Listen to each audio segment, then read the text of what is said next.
ముఖ్యమంత్రి గారు ఒక విద్యాశాఖ మంత్రి ఈ విధంగా మాట్లాడొచ్చా? Criminal waste of time. అయ్యా ముఖ్యమంత్రి గారు, మీరు 200 కోట్లతో కట్టిన బోధి ప్యాలెస్ ఏదైతే మర్రి చెన్నారెడ్డి హ్యూమన్ రిసోర్స్ డెవలప్మెంట్లో కట్టింది ఎవరు? ఇగో ఈ చిన్నారి బిడ్డలే, పాలిటెక్నిక్ విద్యార్థులే. మీరు నడుస్తున్న బుల్లెట్ ప్రూఫ్ కారు, మీ మినిస్టర్లకు డీజీపీ గారు చాలా గొప్పగా ఇచ్చిన బుల్లెట్ ప్రూఫ్ కార్లన్నీ కూడా ఇంజనీర్లు తయారు చేసినవే రేవంత్ రెడ్డి గారు. మీరు రోజు మాట్లాడుతున్న మైకులు, కేసీఆర్ గారిని ప్రతిరోజు కూడా తిడుతున్న మైకులు ఏవైతే ఉన్నాయో ఆ మైకులను డిజైన్ చేసి నడిపించింది కూడా ఇంజనీరింగ్ విద్యార్థులే. ఈ విద్యార్థులే వీళ్ళే ఆ స్కిల్స్ నేర్చుకొని పాలిటెక్నిక్ కళాశాలలో అక్కడి నుంచి ఈసెట్ రాసి ఇంజనీరింగ్ కాలేజీలో ఇంజనీర్లు అయ్యి గొప్ప గొప్ప ఆవిష్కరణలు చేసిండ్రు రేవంత్ రెడ్డి గారు. మీరు వీళ్ళని క్రిమినల్ వేస్ట్ ఆఫ్ టైం అన్నారు. దాని తర్వాత మీరేం చేసిండ్రు? మెల్లగా అసెంబ్లీలో 2024లో యంగ్ ఇండియా స్కిల్ యూనివర్సిటీ అని ఒక యాక్ట్ తీసుకొచ్చిండ్రు. 2024లో తీసుకొచ్చిండ్రు. అందులో సెక్షన్ 44లో మీరేం చెప్పిండ్రు? ఈ సిమిలర్ ఏవైతే టెక్నికల్ ఎడ్యుకేషన్లో ఏవైతే విద్యా సంస్థలు ఉన్నాయో, లేబర్ కానీ లేకపోతే ఎంప్లాయ్మెంట్ కానీ లేకపోతే టెక్నికల్ ఎడ్యుకేషన్ కానీ, ఇందులో ఉన్నవన్నీ కూడా జాగ్రత్తగా ప్లాన్ ప్రకారము మరి యంగ్ ఇండియా స్కిల్ యూనివర్సిటీకి తీసుకురావాలి అని చెప్పి దాంట్లో ఒక సెక్షన్ రాసిండ్రు. ఆ సెక్షన్ 44లో రాసిండ్రు. దాని తర్వాత మీకు మీరే దానికి ఛాన్సలర్ అని ప్రకటించుకున్నారు యంగ్ ఇండియా స్కిల్ యూనివర్సిటీకి. ఇక ఇండస్ట్రీలో ఉండే ఆనంద్ మహీంద్ర, అదేవిధంగా శ్రీనిరాజు, దాని తర్వాత ఇంకెవరో ఒక 7 మంది ఫోటోలు ఆ వెబ్సైట్లో పెట్టారు. దాని తర్వాత దానికి వైస్ ఛాన్సలర్గా మీరున్నారు.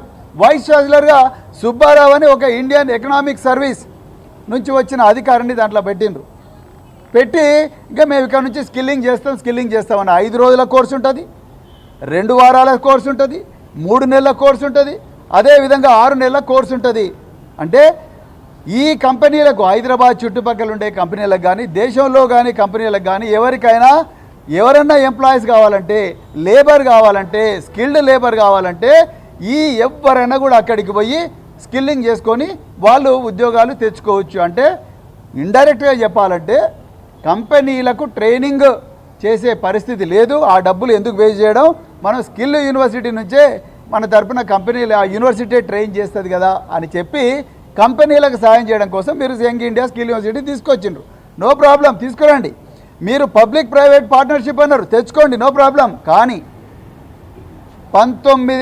దాదాపు 70 సంవత్సరాల నుండి తెలంగాణ రాష్ట్రం మాత్రమే కాదు, మొత్తం దేశంలోనే 70 సంవత్సరాల నుండి స్వాతంత్రం రాకమునుపే ఈ పాలిటెక్నిక్ వ్యవస్థ అనేది ఈ దేశంలోకి వచ్చింది. 2వ ప్రపంచ యుద్ధం కాలం నాటి నుండే ఈ పాలిటెక్నిక్ అనేది ఈ దేశంలోకి వచ్చింది. పేద వర్గాలకు చెందిన పిల్లలు ఎంపీసీలు, బైపీసీలు చేసి ఎంసెట్ కోచింగ్లకు లక్షల రూపాయలు తగలేసి ఐఐటీలలో, ఎన్ఐటీలలో లేకపోతే ప్రతిష్టాత్మకమైన ఇంజనీరింగ్ కాలేజీలకు పోలేని పరిస్థితి ఉన్న బిడ్డలందరికీ కూడా ఇది ఒక గొప్ప వరప్రసాదనిగా మారింది. అదేవిధంగా పబ్లిక్ సెక్టార్ అండర్టేకింగ్స్, బిహెచ్ఎల్ కావచ్చు, మిదాని కావచ్చు, డిఆర్డిఓ కావచ్చు, ఇంకేవైతే నవరత్న కంపెనీలు ఉన్నాయో ఇవన్నీ పబ్లిక్ సెక్టార్ అండర్టేకింగ్స్ మాత్రమే కాదు, పేరు మోసిన గొప్ప గొప్ప కంపెనీలన్నిటికి కూడా మొట్టమొదట పోయేది ఈ పాలిటెక్నిక్లో చదివిన పిల్లలే జూనియర్ ఇంజనీర్లుగా పోతారు. వాళ్ళందరినీ కాదని ఇప్పుడు వీళ్ళని లేబరర్లుగా తయారు చేసే పరిస్థితి మీరు ఇవాళ జీవో 97 ద్వారా తీసుకొచ్చిండ్రు రేవంత్ రెడ్డి గారు. ఇవాళ ముఖ్యమైన ప్రశ్న ఏంటయ్యా అంటే, మరి మీరు 2024లో యంగ్ ఇండియా స్కిల్ యూనివర్సిటీని ఒక చట్టం ద్వారా తీసుకొచ్చిండ్రు, ఓకే. కానీ ఈ పాలిటెక్నిక్స్ అన్నిటికి కూడా నియంత్రించే ఒక బోర్డు ఉన్నది. దాన్నే Telangana state board of technical education and training, TSBTET అని ఉంటుంది. అది మీరు రాజకీయాల్లో రాకముందే అది 1982లోనే అది ఎడ్యుకేషన్ యాక్ట్ 6 ఆఫ్ 1982 ప్రకారం వచ్చింది. అది ఒక అటానమస్ బాడీ. గత 50-60 సంవత్సరాలుగా ఈ తెలుగు రాష్ట్రాల్లో అద్భుతంగా పనిచేస్తున్న board of technical education and ట్రైనింగ్ను మీరు నాశనం చేయాలి అని కంకణం కట్టుకున్నారు. అందుకొరకే మీరు తెలివిగా ఈ యంగ్ ఇండియా స్కిల్ యూనివర్సిటీ చట్టం ఏదైతే ఉందో అందులో ఈ board of technical education and training గురించి మీరు మాట్లాడనే లేదు. మీకు దమ్ముంటే నిజంగా ఇండస్ట్రీ వాళ్ళకు కావాలనుకుంటే పాలిటెక్నిక్ కాలేజ్ బలోపేతం చేయండి కదా.